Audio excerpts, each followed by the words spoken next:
Okay, hello everyone. I would like to take this opportunity to welcome you all to this webinar. Today's webinar is going to be really interesting, and it's something that all of us will really relate to on top tips for a successful interview. And we are really hoping that by the end of this session, you'll have the ability and the confidence to ace the interview. My name is Stella Serem. I am the Training and Learning Manager at the Global Give Back Circle, and I am also responsible for implementing the Baobab Platform Mentorship Program. I would like once again to welcome you all. I know there are so many participants who will join us along the way for this insightful conversation that we are all going to learn and to engage. And we are excited that we have an expert who is going to take us through the conversation. His name is Yako. So I'll take a moment to introduce him, but just before I do that, still to remind us that being an interactive session, the chat is open for any questions and any clarifications that you need along the way. We also have a Q&A session towards the end. So if you have questions, you can as well preserve it to that session, and you'll have an opportunity to ask any question that you will have.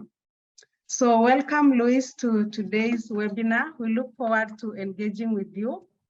Luis is an anthropologist, writer, and a senior academic success advising coordinator at Arizona State University.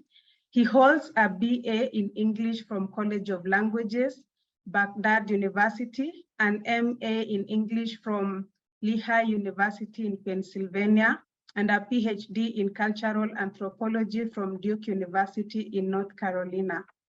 Professionally, he is deeply committed to interacting with students in thoughtful and creative ways that guide them to reach their full potential, focus on setting goals, overcome obstacles, and achieve success in university and career readiness. As a social scientist, Luis' work focuses on higher education and has conducted extensive research at public and private universities in different countries. Luis has taught at and worked with American and international academic institutions and NGOs for many years.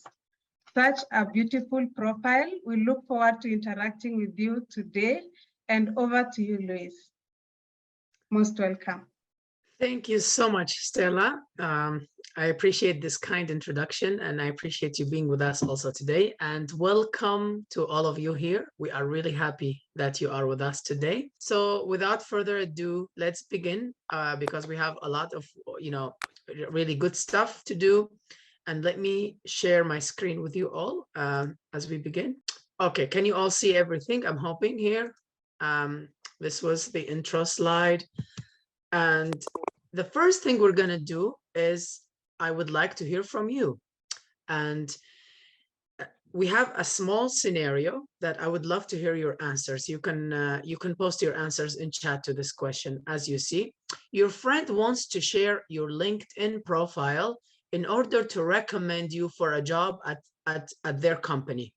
So the question I have for you, is your LinkedIn profile ready for a potential employer to view? So I want to hear from you in chat. Tell me, like, yes or no. It's ready, it's not ready. I'm going to give you a moment to respond. Yes, it's ready. Mine is not ready. Good. That's good. I want to hear the honest answers. That's perfect. Not ready. So I see a few of you. Some of you are ready, some are not. I can almost fairly say from the number of attendees that we have, like maybe 50-50 or something like that, which is totally fine. So thank you for answering openly. And so we move to the next slide to see what does that mean. So with that in mind, I'm going to begin to talk about the first most important tip about how to be ready for an interview. What will happen when I talk to you throughout this webinar, I'll be asking you some questions, you'll be answering in chat. Sometimes it's yes and no, and sometimes you'll answer me in 1 or 2 sentences, like a quick sort of narrative. But every time we talk about something as a question, we're gonna get into the tip to see how the tip connects to the question, to the poll that we asked. So the most important thing that you need to do to be ready for an interview, it's to be able to communicate. Many of you will say, well, that's such a broad thing. Communicate thoughtfully. What does it really mean? Especially that a lot of us, we hear the word good communication everywhere. Most of us, whatever job post you look at, wherever you go, you always hear communication. It's very important to communicate. But what does it really mean in the context of job applications or job interviews? Now, I put this big note right in front of you. It says your interview starts with the very first communication with your prospective employer. What that means, the very first contact, whatever that contact is with the potential employer, is extremely critical because it gives the first impression about who are you as a person, as a professional. It gives a full sort of impression about you, a very quick. And we also know that very often, like hiring, human resources or the hiring managers, they are so busy, not only in their work, but also busy looking at a lot of applications, a lot of applicants and people who apply for jobs, that they don't have the time to take the time to in-depth, to look carefully through all of your CV, to see all the good things, all the gems that you have.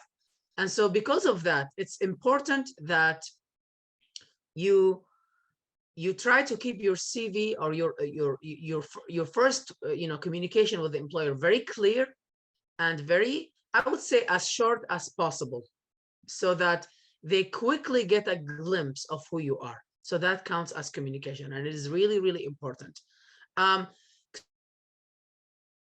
If they see your LinkedIn as a very first thing, they haven't even talked to you. And as you know, many people, I've heard from many people that somebody looked at my LinkedIn. I applied for a job and the employer or the manager, I saw that they looked at my LinkedIn. Well, what that means is that, yes, they're checking you out. They're looking at who you are. They're taking that very quick look to see, are you a person they would want to contact or begin an interview? So then communication continues all the way into, for example, how do you set up the interview and how do you interact with them in the interview? What kind of questions you ask? And as you see, as we talk about the other tips, and we're going to see how communication can apply to more than one area. So you could almost say that a good communication is critical in every step, whatever you do, and every other tip that I'm going to talk about. So I'm happy to talk more about communication, but I will let you ask any questions you have. If you have any questions, you can post them in the Q&A channel about them. So next thing, I have another question for you that I would love to hear from you. It says, you are invited for an interview next week. What are the key steps to take to be prepared? So in your mind, what are the most important things you need to do to be prepared for the interview that you have next week? So let's hear from people. Please share in chat. We'll take a minute and two so that everybody begins to share. And don't forget to keep posting your questions in the Q&A channel for the end when we have time to ask questions. Read about the company. Very good. I love that. Research the company. Perfect. I love it. Very good. Very, very good. Yeah. What else? Yes. Read the job description. Very good. Yes. Although that you would have done before even applying, because without a careful reading of the job description, it will affect maybe negatively how you write a cover letter. So that's another thing to remember. But I would say it's a good point, because rereading the job description can remind you exactly what they want and sort of freshen your mind about how to talk in the interview. What are the things that are important for the hiring manager or for them, for the hiring committee, whatever the situation is. Okay, so read about the company, find out the questions commonly asked in an interview. Very good. Excellent. Get acquainted with your role and its expectations. Excellent. And I want to also say, this is a great point, but also to remind you all that sometimes the job posts, the original job advertisement, in many cases, it's not, it does not fully give you all the information you need about what are the expectations. And therefore, you need to listen carefully in the interview about what they say, because they can give you new clues, new ideas about what is expected, and also have questions to ask to make sure that you fully understand certain things that were not clear enough in the job post. When it is next week, for instance, for competency-based interview, you search about key questions on YouTube. That's good. It's always good to go look for, for what articles and videos are there to help you prepare based on the job description. Very good point. Great. So I see that most of you answered. Happy to read all these wonderful answers. They're all to the point. Very, very useful answers. So glad to see that you all are thinking about it this way. We'll move to the next step, which I hope will show you. As you see, many of you answered already. Do your research. Researching like the job as preparation for a job interview is critical, and it has more than one layer. For example, at the very beginning, before you apply for the job, you have to really research the company carefully. You have to look at, every company has what they call about us, about the company, and you read about their mission, their vision, their values, what do they do. And I recommend you read with a critical eye and look. That is not enough as part of research, because let's be super honest, every company will showcase their best part. They'll show their best things, right? And so for us, as people wanting to get employed there or hoping to get employed there, we have to do more extensive research. I recommend that you look at other places where the company's name has come up in, and of course they have to be legitimate websites or legitimate resources and sources, to see some of their achievements, their engagement with the world, with the public, with the communities in which they live. Sometimes companies are very big, have more than one branch. And here in the US, we have several websites where people, whether current or former employees, go and write a lot of, share a lot of experiences and feedback about how was their working experience for a certain employer. Now, Indeed.com, and Indeed exists in multiple countries. Like we have Indeed in several countries, like Indeed in Europe and in the Middle East, in Africa, etc. So they have places for reviews for every employer where you could go and read. There's another very useful website called Glassdoor. It's very useful to give you a very good overview of the company, the experiences. Now, I should remember, like Google reviews. If you go to a restaurant and see reviews on a restaurant, it doesn't mean every review is true. It doesn't mean everything is precise.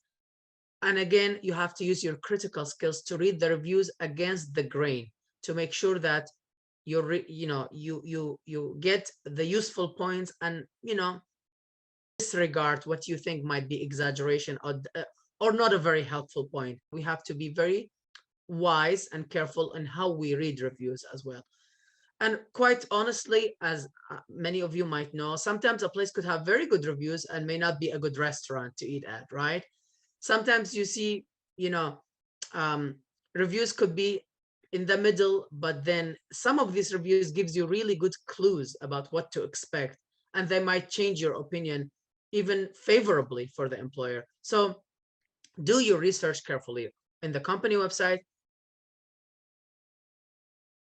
as mentioned, in places where employees go and share experiences. And of course, that also includes every part of the company itself. Like, what do they do exactly? Who are their partners? Who are their, sometimes even who funds them? They have sometimes funding partners, and see, do they align with what you like to do, with your qualifications, but more importantly, with your personal mission statement, what you want in life, the values that you believe in as well.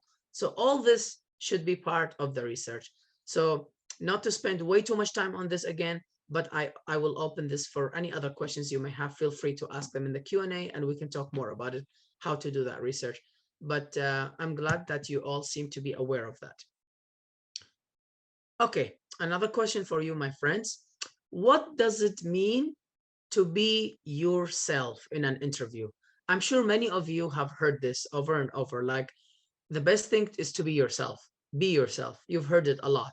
But what does it? So I would love to hear from you in chat if you could comment with a few words, like a sentence or two, to tell me from your perspective, from your experience, what does it mean to be yourself? Or what do they mean when they say be yourself? Either or. I'd love to hear your thoughts. And now I'm going back to chat, looking at it while waiting for you to answer, to see if I missed anything. For instance, star technique. Star technique is very good. I'm so glad you mentioned it. Those of you who are not aware of it, the star technique is very, very good to have, you know, in terms of how to be prepared to competency-based questions. And while waiting for your answer, I would like to remind you that Baobab has courses that are designed for helping you prepare for interviews, write the best cover letters that make you stand out, and resumes. So there are courses that we have on Baobab that are extremely important and helpful for help you prepare to stand out from among a big number of applicants. So I highly recommend it, if you haven't done so, to register in these courses. So I'm beginning to look at the answers we're getting about what does it mean to be yourself. Talk naturally, answer questions honestly. Wonderful. I love that. We'll wait for another minute or so to see what everyone else is saying. To feel comfortable in your speech and be polite. Very good. I love it. It definitely, I think, you know, it is what it says. To be yourself, to be comfortable, to be very genuine, to be very sincere. There are other points that I will talk about after I finish this poll, after I hear from you, and we can talk more about some, let's call them a bit tricky areas.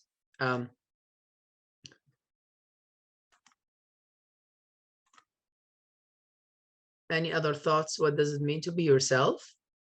I know it takes a bit of time to type, so that's totally fine. It means to describe your qualifications and experience without lying and being here and now.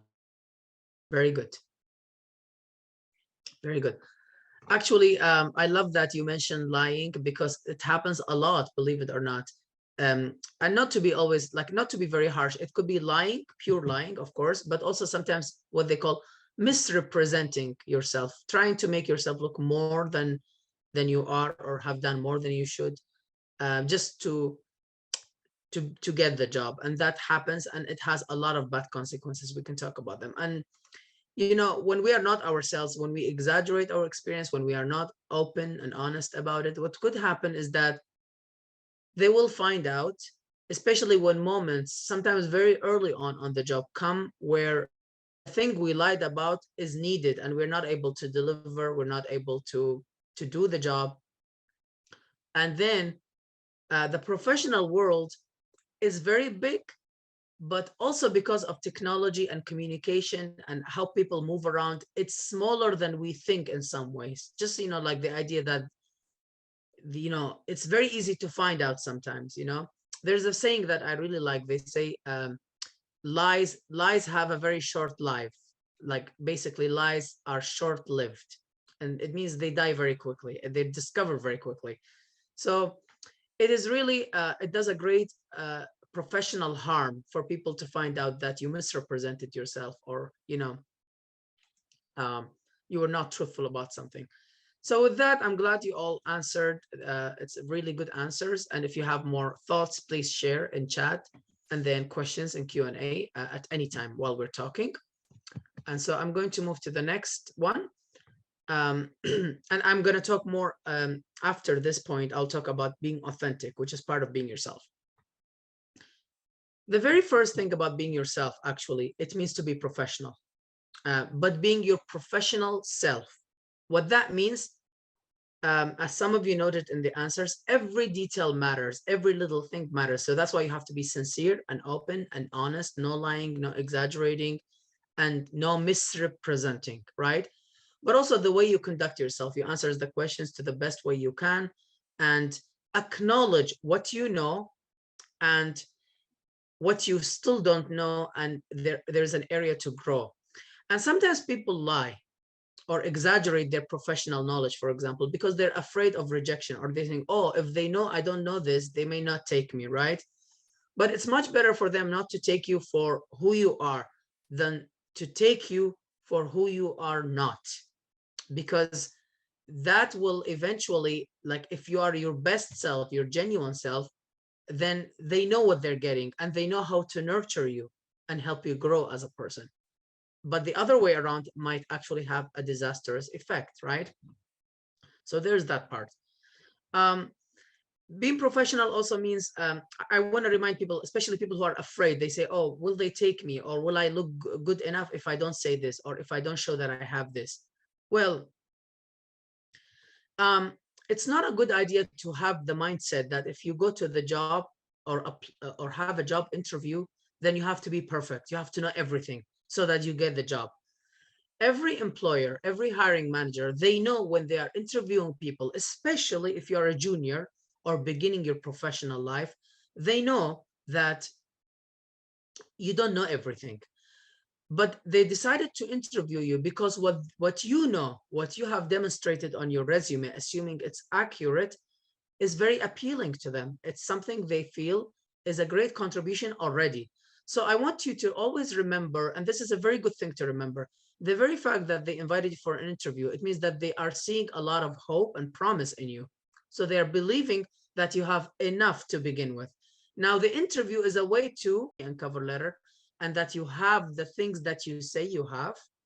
But also, if there are areas where you're not as strong and areas where you think you don't enough that are needed in the job, it is totally fine to somehow express it and use your own words to show that you're willing to improve in this area. Or something like, I'm actually really interested in this job because it will also help me grow in the areas X, Y, and Z. And these would be the areas that you are not as strong about, because every job is a two-sided street. Is that for you to give something to the employer, and then the employer has to give you something back. If you only go knowing everything, doing a great job, then you're not learning anything. Maybe you need to be in another job. But if you go give, let's say, 80% that you can bring is extremely important, then the employer at least can give you a 20% of learning experience. And that includes learning new skills, acquiring new professional experience, even getting you some qualifications sometimes, because employers sometimes have what they call professional development, and they help you to, use some funding in some cases to grow in an area, like take a course or do attend workshops or conferences. It depends on the situation.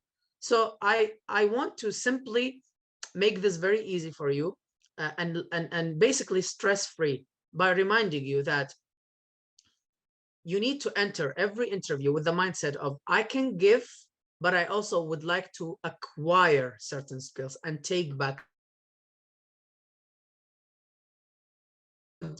What being professional means is you go professionally, show what you know and where you can grow, and of course be attentive to the conversation and communicate politely and well, and be your best self.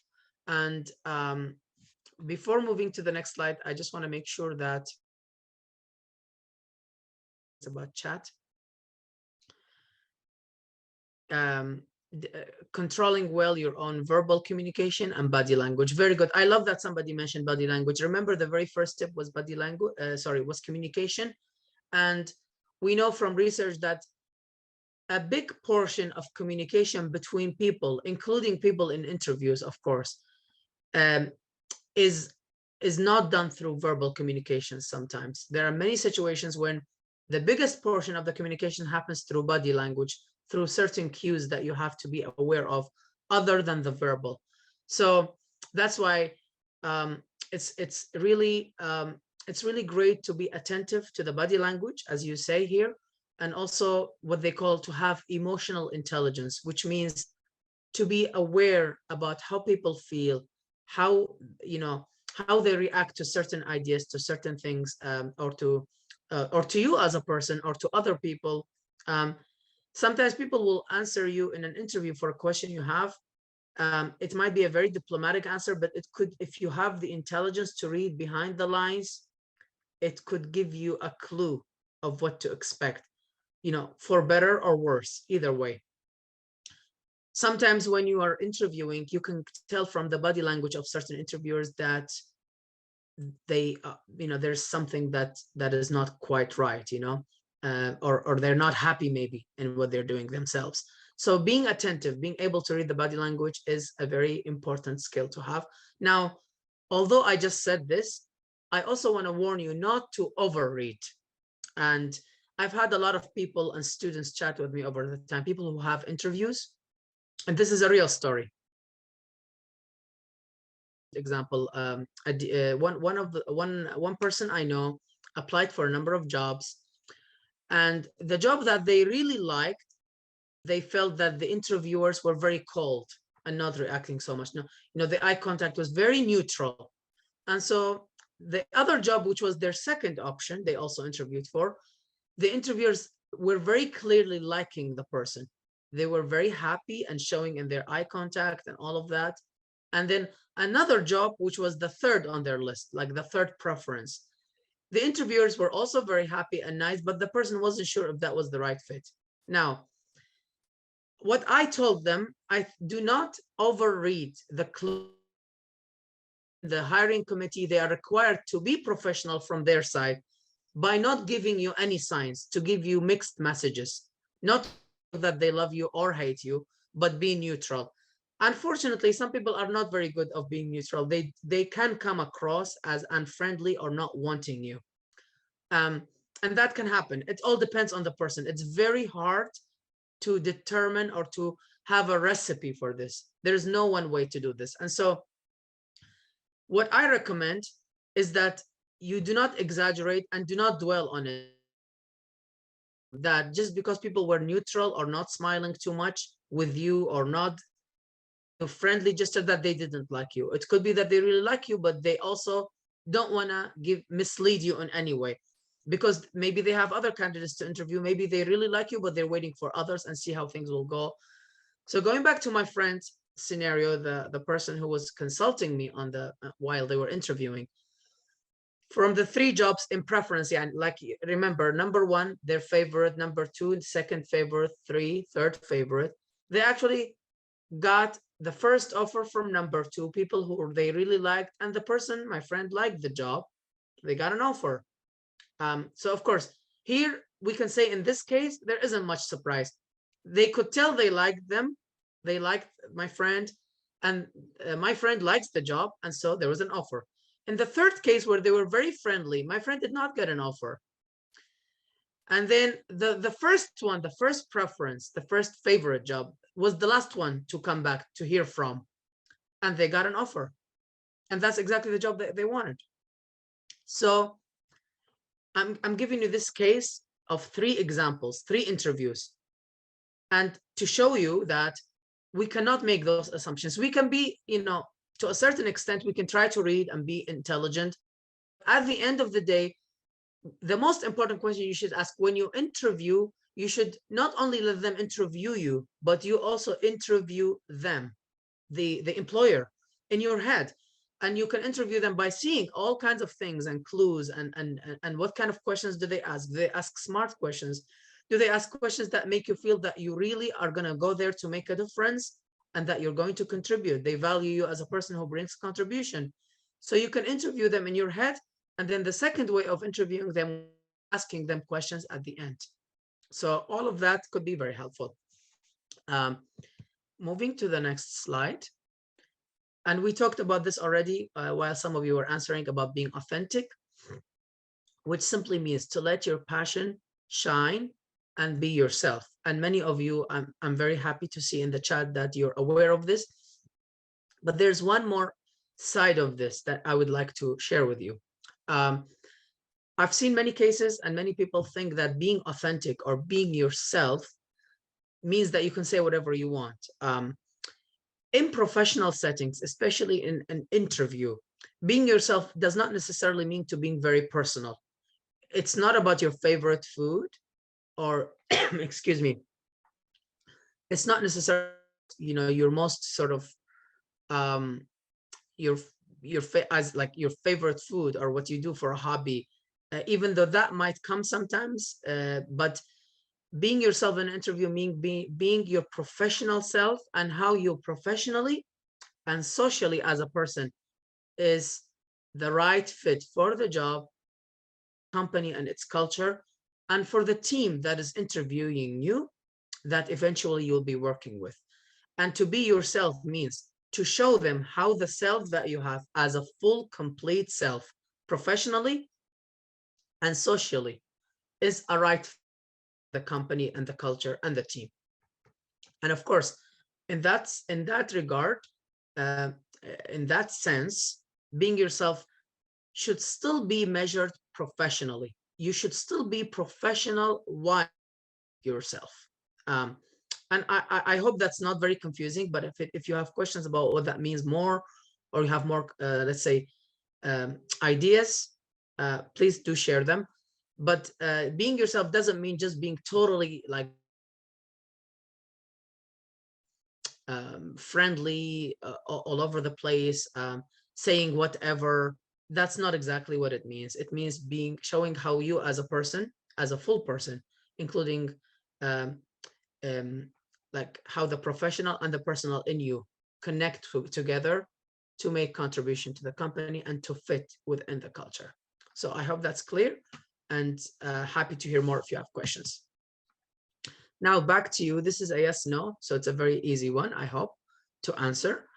In chat, if you could tell me, should you prepare questions in advance of an interview?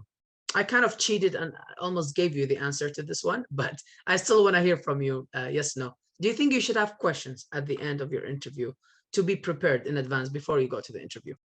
So far I heard yes, you should. Very good. Excellent. Great. So as you see, this is almost very straightforward. And of course, we talked already about a lot of things that I think you all got the idea that it is really important to have questions.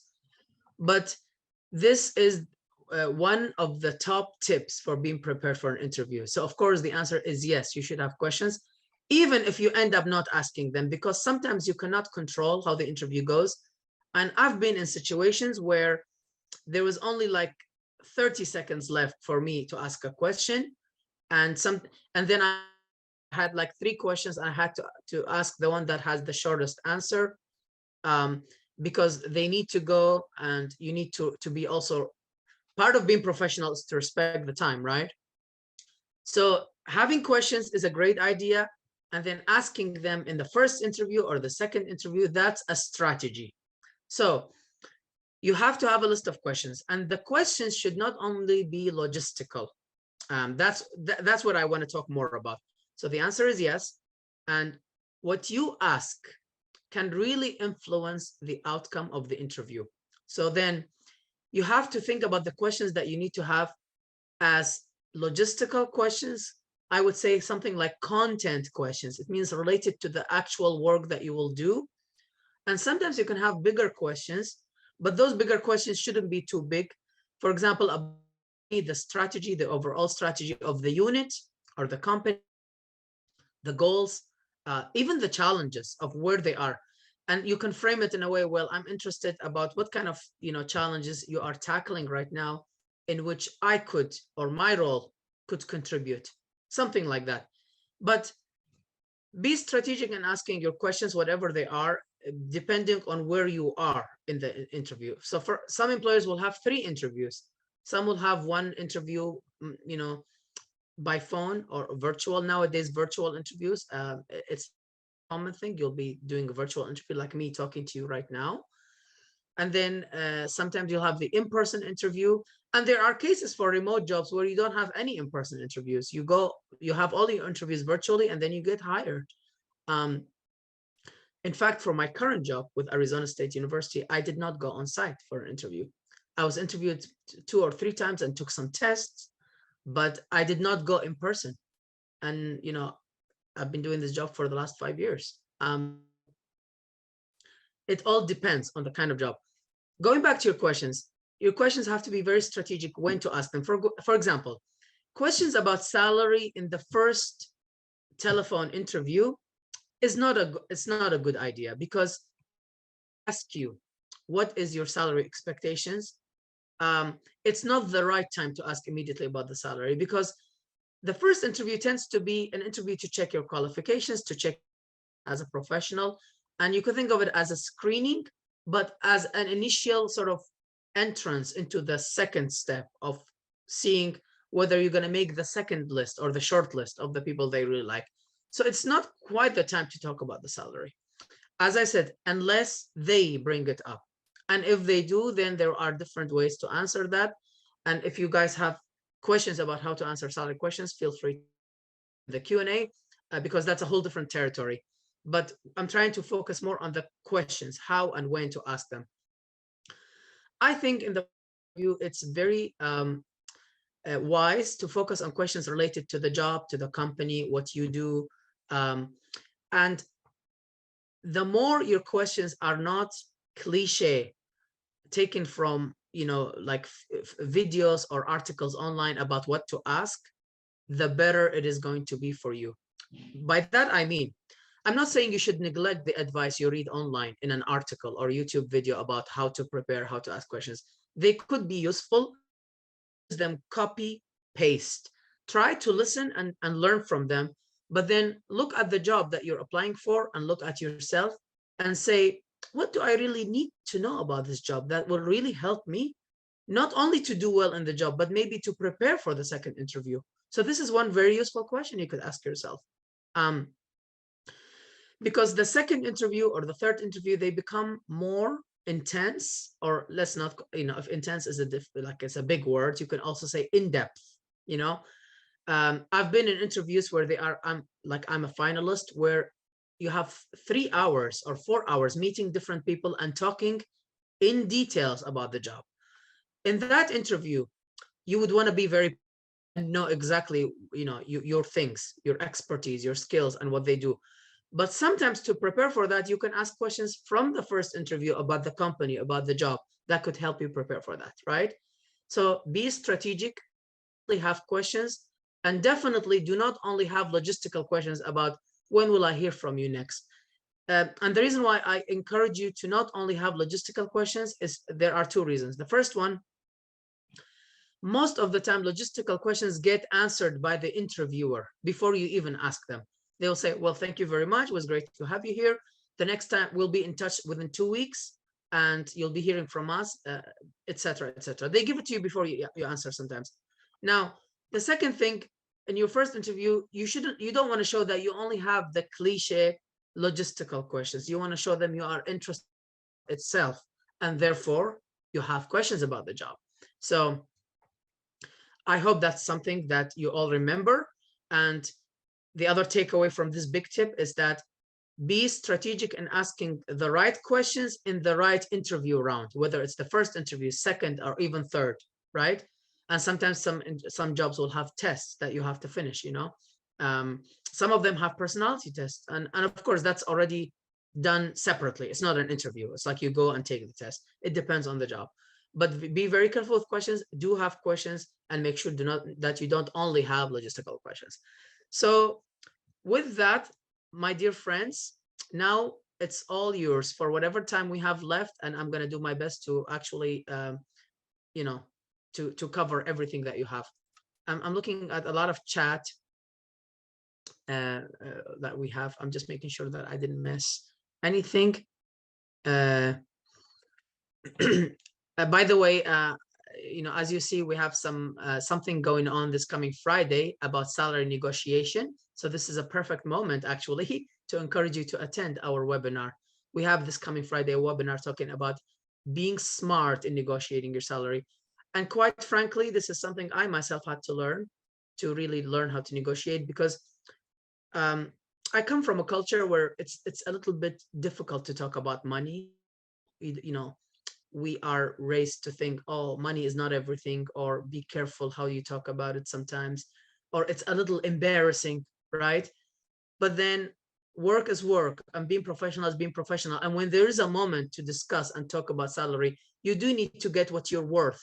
You do need to get something fair and something equal to others. You do deserve it. When you're coming to a final round and you're going to almost get an offer, right? And they bring it up, you need to know how to talk about it, right? So that's a perfect thing, moment for us to talk. So let me go to the questions. I'm going to open it for questions. Have any other thoughts? Just checking to see if there are questions on the Q&A. I can't see any questions. To the participants, please feel free to raise your hand if you'd like to ask a question. This is your time. Yes, if you have questions, please let us know.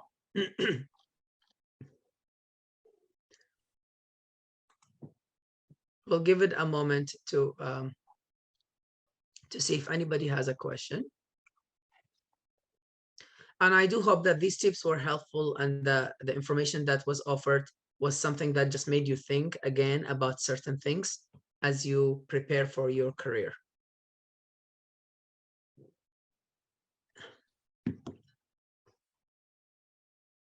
Yes, I don't see any hands up.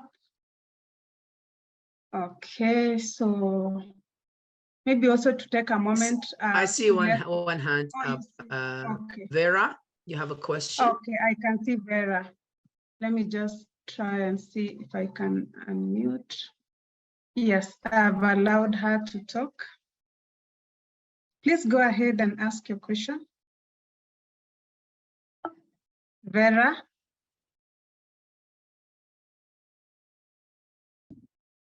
Hello, am I heard?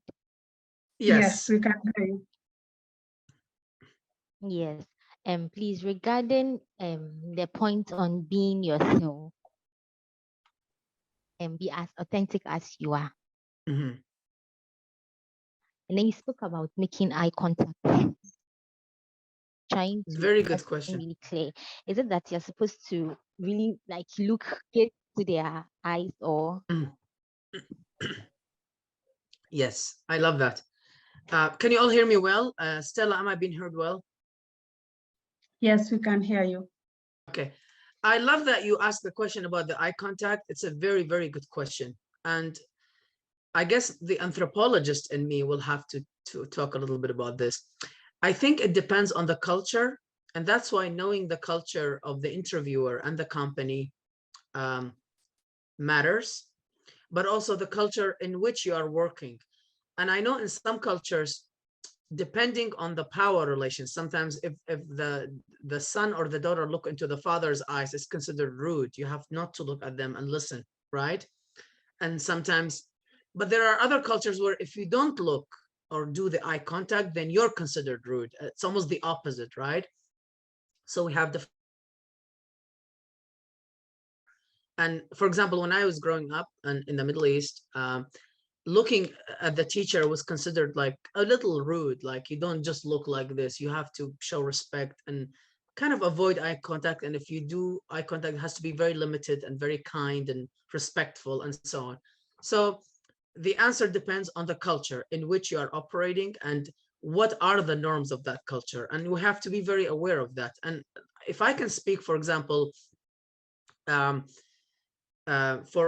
example, Europe and North America, the United States particularly, it is considered very good to do eye contact because you want to show them you're engaged. It's a form of engaging, saying, I'm with you, I'm hearing you, and I'm talking with you.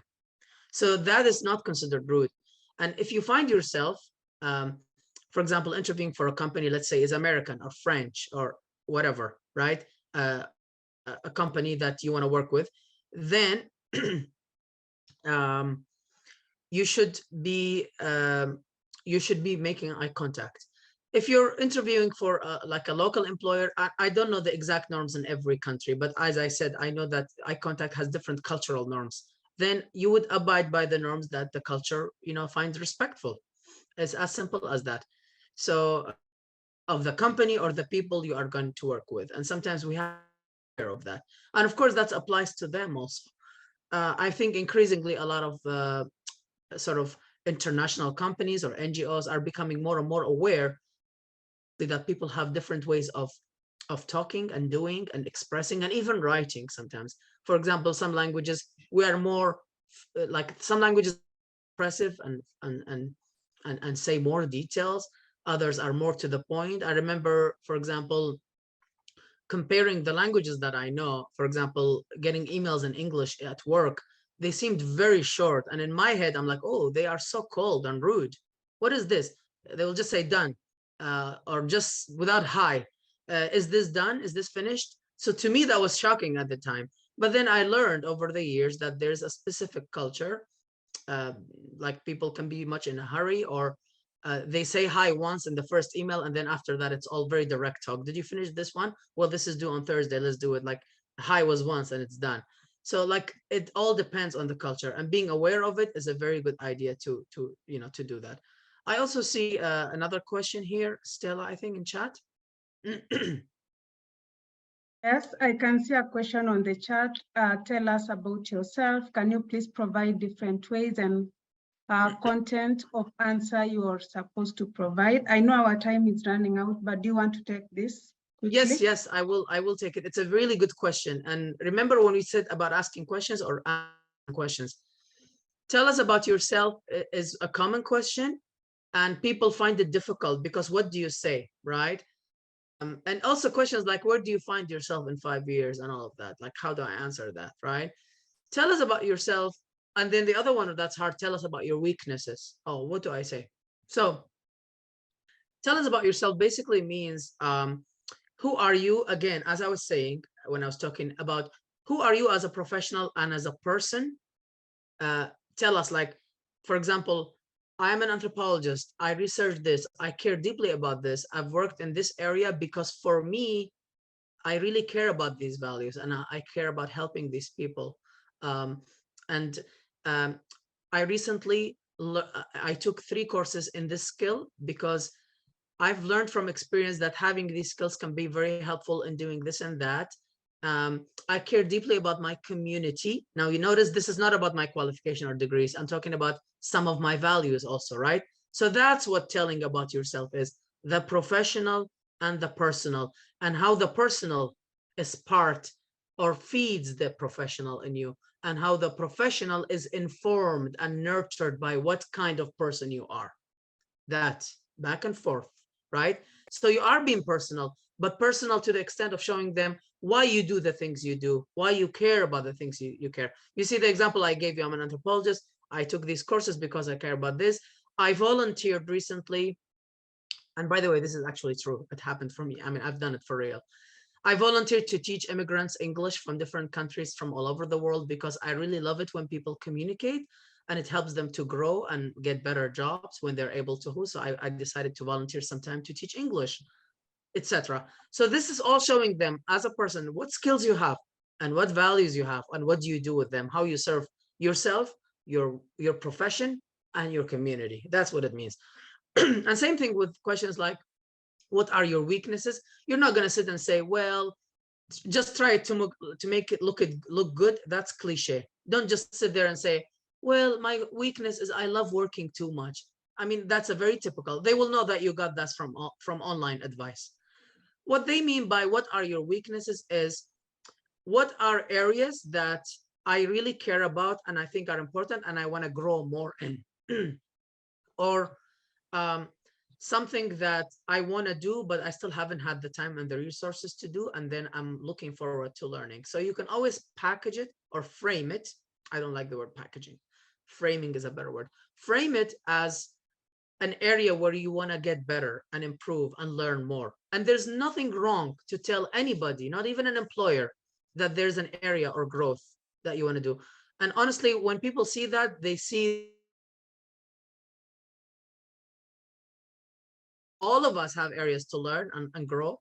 And so to say it, they will immediately say, well, this person is very genuine and authentic. And I love that about them. I mean, that they are doing this.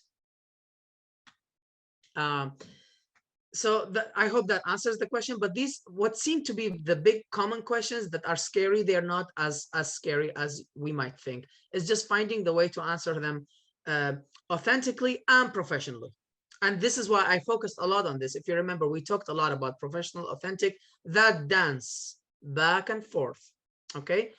And so I hope this was helpful to everybody. I'm grateful you are here with us today. And we hope to see you more in future webinars. I'll be giving more webinars like this in the coming months. And we will have a post-webinar survey in which I would love for you to take and tell us how was this webinar, what did you think, areas of improvement, or things that we could do more in the future that are important for you. Because we like to design webinars to serve you from what you think is important for you. So there will be a post-survey webinar sent to you for your feedback. And we have future webinars continuing about how to plan your career and professional life successfully and consider things that I'll be doing definitely 2 or 3 in the next few months. So I encourage you to come. I hope that will be something. Yeah. Thank you so much. It was really good to have you with us. I'm so happy. And back to Stella. Yeah. I have also posted the link to the mentorship application. We are currently in our 3rd cycle of mentorship for recruitment for the Baobab platform mentorship program. If you would like to be part of this journey, with all this professional and personal growth happening, please feel free to save that link, click on it, and submit your application. Also, you can look at the Baobab platform for the future events that are constantly posted there, whether it's webinars or the relevant events that will really be helpful to you. Thank you so much. I thank you so much, Louise, for the time that you have taken here to educate us and to empower us on the top tips for a successful interview. Please remember the post-webinar survey. We will really appreciate your feedback. Thank you so much, everyone, and we appreciate that you are here with us today. You and I, we're breaking back.